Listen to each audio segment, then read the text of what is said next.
To prepare for my presentation today, I reflected on my experience over a career of 30 years as an educator. I've had 4 phases in my teaching career, and I'll share a little bit about each of these, but first I'll start with my training. And I guess I'm phrasing this, although I'm teaching at university right now, I'm sort of going back over that time just to draw some things out here which might be of relevance. I was trained as a secondary music and mathematics teacher at the Brisbane College of Advanced Education in the mid-1980s. Immediately after graduation, with 2 years of credit, I studied a Bachelor of Music at the Queensland Conservatorium of Music with a focus on orchestral trumpet performance. I completed the Bachelor of Music, then applied to enter a graduate diploma in music and another graduate diploma at QUT in computer science. I couldn't quite decide which way I was going to go, the mathematics or the music, and the computer science was something I'd also picked up in my first degree. I did both for a session, then decided music is my path because I didn't want to sit in front of a computer for the rest of my life. Isn't it funny how things turn out? I was completing the graduate diploma in music, undertook a short contract in instrumental teaching with the Queensland Education Department. This teaching was an example of what I'm going to refer to as out-of-field, in-field teaching, which is, I think, similar to what Paul's referring to, the partial out-of-field teaching. When my tertiary education did not cover what was required for the teaching assignment, although it was within a broader field of expertise. I was also, during this time, that I auditioned for a state orchestra, got through to the last round and got a 1-month contract playing an orchestra while the successful applicant was relocating. Sitting in the orchestra, I realized that I could make more of a difference as a teacher than as a trumpeter, and I successfully applied for my first full-time teaching position at a larger outer metropolitan independent school. This was my first full phase of teaching. I was at a school for 10 years, starting as a classroom music teacher and working my way through the director of music, where I led a program of 20 studio teachers and a program with a lot of bands, choirs, and string ensembles. It was during this time that I ventured out of the classroom and into the rehearsal room, a place that I've not been trained in. Again, the out-of-field, in-field position. You see, as a classroom music teacher, you're not prepared to take conducting ensembles. You're prepared to teach in the classroom. So I had to undertake a lot of initiative and undertake professional learning, which included inviting expert conductors to work with me and the students, which also included working with me in front of the students. As I reflect on what this represents, is a real need to develop skills and knowledge which were assumed I had by the school. It required me to take the initiative, to be vulnerable, to admit that there were skills and knowledges that I didn't know, and to have the courage to reach out for help in ways that had the potential to expose my deficiencies. And I guess that's where the courage comes. And I think a lot of teachers who are teaching out of field struggle with that, you know, how to reach out for help but not expose themselves for the deficiencies they have.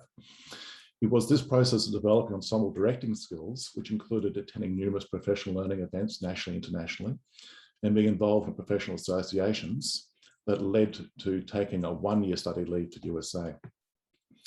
The 1 year turned into 8, 3-year study at University of Minnesota, where I got my doctorate, and 5 years serving as director of bands and orchestra at the Sunderland Conservatorium of Music, Gettysburg College on the East Coast of America.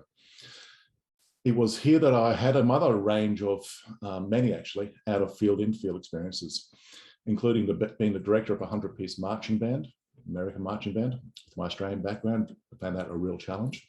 Conducting orchestras for the first time, teaching instrumental methods within the context of the American school system. I was successful in position due to my networks, belonging to professional associations, and developing a few key relationships with expert others. For example, with orchestral conducting, I got a grant to study with the principal conductor of the Harrisburg Symphony Orchestra for over a year.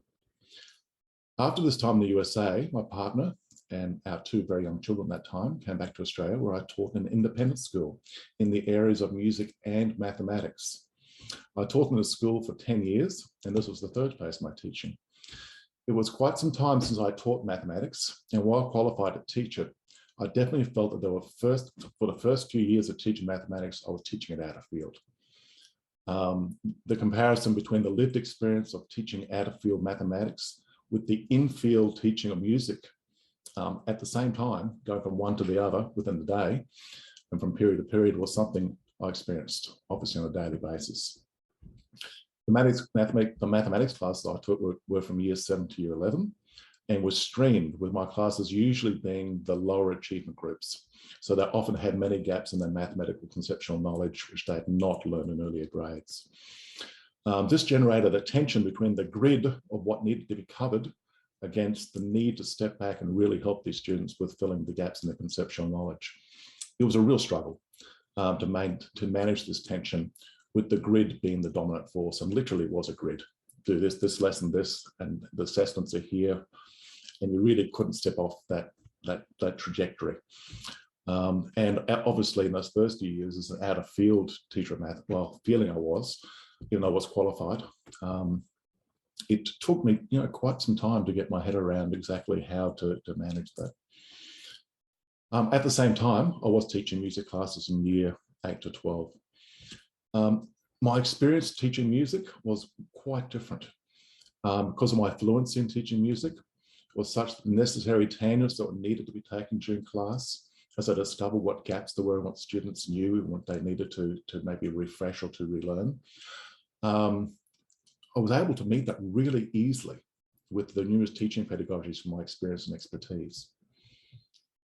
So in comparing the two, teaching mathematics, usually in the initial, especially in my initial years of starting to teach it, I would spend considerable time, usually 2 if not 3 hours, I'm not kidding, hours a night preparing for classes, working through mathematics problems, checking through students' work to see how I could better meet their needs.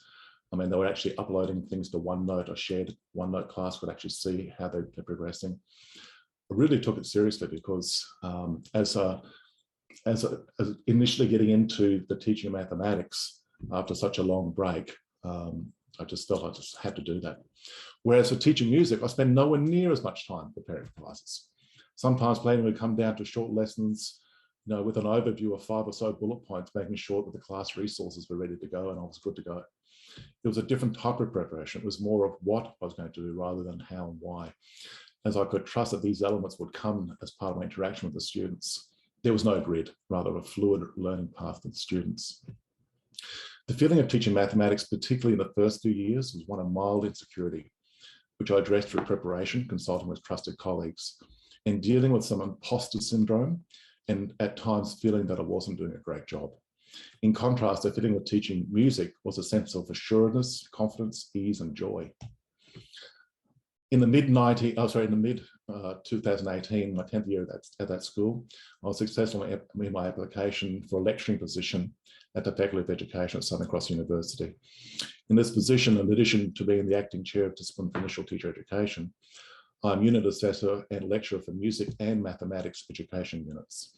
And also been developing a research trajectory in how teachers of mathematics, especially in regional and rural areas in New South Wales, can be supported through the formation of a community of practice model that is facilitated by MANSWA, Mathematical Association New South Wales, which is a large state-based professional association for mathematics teachers.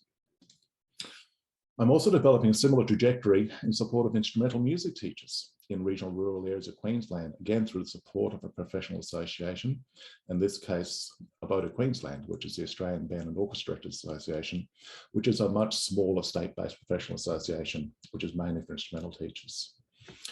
Regarding the teacher of mathematics, out of field in regional rural areas, there's considerable literature, which I know we're all familiar with, regarding the consequences of engaging teachers who are teaching mathematics as out-of-field teachers. Consequences are felt by students, I'm sure. For example, outcomes including lower, we know this through research, through lower learning achievement, particularly evident in regional rural areas where there's a great proportion of out-of-field teachers of mathematics. 1 minute, Chris. Yep, from the MANSWA project. The consequences are, some of the things we're finding out from that 3-year project, is that teachers are really feeling, particularly in regional rural areas who are teaching mathematics out of field, they're feeling a lot of professional and personal isolation. There are consequences being felt by schools and school systems, which we're finding out through school leaders, particularly in their difficulty in attracting and retaining their teachers. I'm just going to start skipping here a little bit. Regarding teaching music, I've been also doing some work there with instrumental music teachers in Queensland schools. And while it's quite similar to what's happening within the mathematics, there's also quite a lot more of the out of field, in field teaching going, where there are graduates who've got performance degrees who are actually trying to teach mixed instrumental groups, which they're not prepared for, trying to lead ensembles again, which they're not prepared for, and managing 5 or more school programs simultaneously, because they've usually got a route which they're going through. So overall, I know this has sort of come full circle here. My research area is exploring the role of professional associations. This is professional associations you probably have been picking up has been playing all the way through my career, and how they facilitate and can support teachers in cross-sectorial support structures that include communities of practice. So, and I know I could go into another whole thing about that, but I won't, because it's all about my experience. Yeah,